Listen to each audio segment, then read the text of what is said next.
கொட்டமுத்து. எதுக்கு கொட்டமுத்துன்னு பேர் வந்துச்சுதா? சிந்தாமணி கொட்டை. என்னது?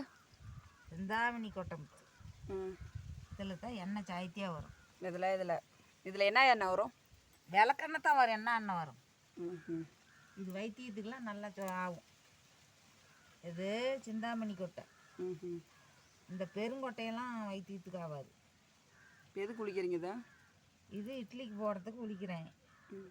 இட்லிக்கு போட்டோம்னா இட்லி பொச பொசன்னு இருக்குது. இது வந்து பெருங்கொட்டை. இது பெருங்கொட்டை முத்து, ஹைப்ரிட்டு கொட்டை முத்து.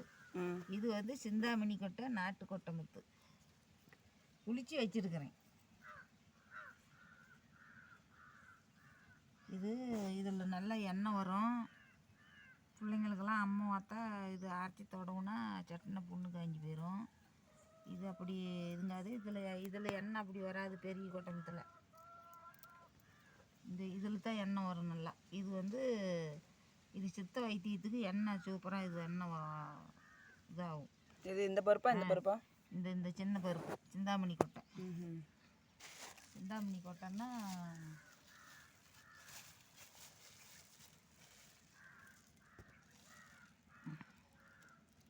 இந்த பருப்பு தான். இந்த பருப்பு தான் இதனுடைய இது விதை. சிந்தாமணி கொட்டை. சிந்தாமணி இது சிந்தாமணி கொட்டமுத்து. இது குளிச்சு வச்சிருக்கிறேன் இந்த பருப்பை. இது ஹைப்ரிட். இதில் எண்ணெய் கம்மியாக வரும், இல்லை அதிகமாக வரும். இது ஹைப்ரிட்டு காய். இதில் எண்ணெய் அப்படி வராது. இது வந்து வைத்தியத்துக்காகவும். இந்த பருப்பு வைத்தியத்துக்கு ஆகாது. இது இட்லிக்கு மட்டும்தான் ஆகும். இதுதான் அம்மா போட்டாலும் கடையில் இதுக்கலாம். கடையில் அப்புறம் இந்த இதை தான் ஆட்டுறாங்க, புஷ்பி இட்லின்னு சொல்லி. கடையில் அப்புறம் அவன் விற்கிறவன் இந்த கொட்டை முத்தா போட்டு விற்றுக்கிட்டு இருக்கிறான்.